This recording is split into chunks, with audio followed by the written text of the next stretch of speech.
खरं तर महाराजांविषयी काय बोलावं। गेल्या वर्षी मी पहिल्यांदा इथे आलो, खरं माहित नव्हते इथली माणसं कशी, महाराज कसे। मला केशवदादांनी इथपर्यंत आणलं, पण एक ऋणानुबंध जो म्हणतात तो महाराजांशी आणि माझा आणि महाराजांचा जुळला।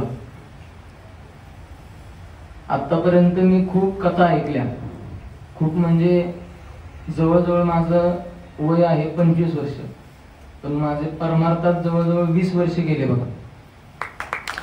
20 वर्षात काल मी फक्त रडलो असेल बघा, म्हणजे काल मला म्हणजे भावुकच झालं, म्हणजे अनावरच झालं, मला रडावंच लागलं। किती मी म्हणता म्हणता एकतर महाराजांनी असं चरित्र सांगितलं काल माऊलींचं, म्हणजे मला कळत नव्हतं की मी नेमकं आता काय करू, काय मी म्हणत होतो ते पण मला समजत नव्हतं। देवाने माझ्याकडून म्हणून घेतलं असं म्हणावं लागेल। खूप सुंदर चिंतन महाराजांनी मांडलं, खूप सुंदर चरित्र महाराजांनी मांडलं। कालचं ही चरित्र माऊलींचं झालं आणि आज तुकाराम महाराजांचं चरित्र झालं। आणि महाराजांना एक विनंती करतो की पुढल्या वर्षी फक्त आणि फक्त माऊलींचे चरित्र घ्यावं अशी विनंती करतो।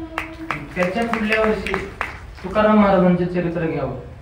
आणि जोपर्यंत हा सप्ताह चालू आहे तोपर्यंत जेवढे काही संत या महाराष्ट्रात झाले त्या सर्व संतांचं चरित्र या व्यासपीठावरती या बांधवकरांना ऐकण्याची संधी मिळावी असं मी महाराजांना विनंती करतो।